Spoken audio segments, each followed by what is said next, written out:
didik diberi kesempatan untuk menanggapi atau bertanya terkait gambar atau video setelah menyimak tayangan. Peserta didik diberi suatu permasalahan. Oke, ini untuk yang di bawah. Jadi, oke, berdasarkan video yang Ibu sajikan, masalah apa yang kalian temukan? Atau ada cerita apa di dalam video itu kalau kelas 1 ya? Tadi videonya tentang apa? Videonya menceritakan tentang apa? Tadi ada apa di video itu? Kan gitu ya. Kalau kelas 1, kelas 2. Kalau kelas 3 sudah bisa, tadi apa yang mestinya tidak kalian lakukan dari video tadi? Gitu ya. Nah, kemudian setelah menyimak tayangan video, peserta didik diberikan suatu permasalahan untuk bahan diskusi ini ya. Nah, bagaimana cara berperilaku rendah hati dalam kehidupan sehari-hari? Sebutkan contoh-contoh perilaku rendah hati. Nah, ini peserta didik dalam proses pengumpulan informasi. Nah, tahap 3, membimbing individu dalam kelompok, individu atau kelompok dalam penyelidikan. Peserta didik dibimbing dalam proses pengumpulan informasi terkait tadi ya. Jadi ini terkait apa? Nah, ini dimasukkan ke yang poin ini Bapak Ibu ya. Setelah menyimak, nah oleh Bapak Ibu dibimbing untuk apa? Ini untuk mencari bagaimana cara berperilaku rendah hati dalam kehidupan sehari-hari. Kemudian bagaimana contoh-contoh perilaku misal ini ya, misal tentang rendah hati. Nah, berarti siswa itu mencari referensi-referensi terkait ini ya.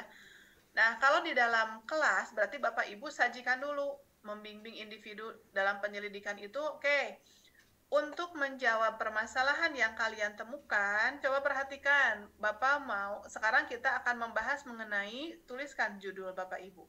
Apa judulnya? Hari ini kita akan membahas mengenai ini, gitu ya, mengenai apa dan seterusnya. Nah, baru setelah selesai, nah untuk mencari jawaban ini, tadi kan Bapak sudah menerangkan tuh, Ibu sudah menjelaskan tentang cara berperilaku rendah hati. Silahkan kalian kerjakan, LK-nya dijawab. Atau buka boleh halaman 55 tentang materi berperilaku rendah hati gitu ya. Nah, kemudian yang berikutnya menganalisa dan mengevaluasi proses pemecahan masalah. Secara individu maupun kelompok berdiskusi mengkaitkan perilaku rendah hati sesuai dengan makna Quran surat Al-Furqan misalnya ya di sini. Nah, oleh karena itu silakan bagaimana perilaku rendah hati itu kalian hubungkan dengan surat Al-Furqan ayat 63. Silakan diskusikan dengan teman-teman, lihat juga referensi yang sudah Ibu sajikan atau berikan. Oke, kita berikan waktu seberapa menit. Ini harus jelas ya. Oke, waktu diskusinya 10 menit ya. Jam 10 lebih 10 harus sudah selesai. Nanti perwakilan dari kelompoknya silahkan. Siapa yang mau membacakan di depan kelas? Perwakilan. Boleh Bu 2 orang silahkan. Temenin temennya di depan. Nah, gitu ya. Nah, setelah itu, setelah perwakilan kelompoknya presentasi, siapa yang mau membuat kesimpulan dari hasil diskusi kita hari ini? Tuliskan dulu kesimpulannya di LK. Ya, nah setelah itu siapa yang mau angkat tangan? Nah, itu menyimpulkan. Bapak Ibu menyajikan hasil karya. Oke. Nah, kemudian baru nanti di akhir adalah kegiatan penutup. Ya, jadi kegiatan penutup guru melakukan. Kalau di dalam kurikulum Merdeka istilahnya apa Bapak Ibu ini? Assessment akhir ya. Nah, kalau tadi ada pre-test itu asesmen awal, kemudian ada asesmen akhir untuk mengetahui sejauh mana pengetahuan siswa terhadap materi. Bapak Ibu, asesmen akhir itu boleh secara lisan, boleh secara tulis, gitu ya. Akan tetapi instrumennya tetap harus dibuat.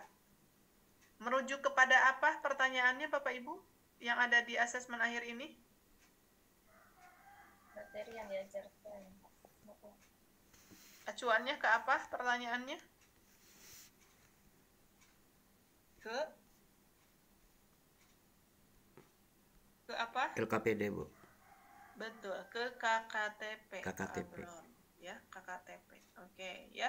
Jadi pertanyaan untuk asesmen akhir merujuk kepada KKTP yang kita buat, ya, Bapak Ibu. Kalau dulu mah apa namanya?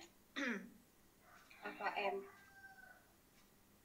Kalau dulu istilahnya tujuan pembelajaran ya, atau indikator pembelajaran. Nah, dulu kita kenal istilah indikator pembelajaran ya. Nah, itu arahnya ke sana pertanyaannya. Kemudian peserta didik beri kesempatan untuk menanyakan hal-hal yang belum dipahami. Silahkan, ada yang kalian belum pahami dari yang sudah Ibu sampaikan atau dari yang sudah didiskusikan? Oke. Kemudian guru memberikan penghargaan kepada kelompok yang memiliki kinerja dan kerjasama yang baik. Oke, kasih Bapak Ibu reward. Ibu punya permen. Tadi kelompok 1 karena diskusinya paling luar biasa, Ibu berikan. Nah, gitu ya. Yang lain juga luar biasa. Oke, kita kasih jempol ya. Oke, dan seterusnya ya. Kemudian siswa membuat kesimpulan. Nah, jadi yang menyimpulkan itu bukan Bapak Ibu guru, tapi siswa. Kemudian Bapak Ibu memberikan penguatan atas kesimpulan yang telah disampaikan siswa. Kemudian Bapak Ibu menginformasikan materi selanjutnya yang akan dibahas itu tentang apa. Baru menutup. Oke, gitu Bapak Ibu. Setelah selesai kegiatan penutup kan ada instrumen-instrumen tuh yang dilampirkan ya. Nah, instrumen yang dilampirkan itu meliputi ada 3 ranah, ada penilaian sikap, penilaian pengetahuan, dan penilaian keterampilan. Ini mesti tercover Bapak Ibu ketiga-tiganya. Jadi, gimana ini sikap melihat apa? Nah, lihat TP-nya ya. TP itu kan diturunkan dari CP. CP-nya itu ingin apa? Nah, siswa misalnya mengaplikasikan menunjukkan perilaku. Nah, itu adalah harus ada penilaian sikapnya. Kemudian yang berikutnya penilaian pengetahuan ya.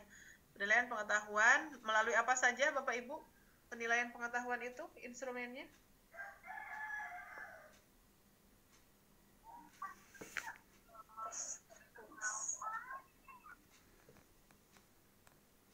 Ya, diskusi kelas, tes tertulis, tes lisan ya.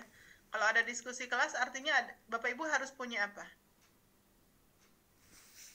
Ketika siswa diskusi berarti ada apa?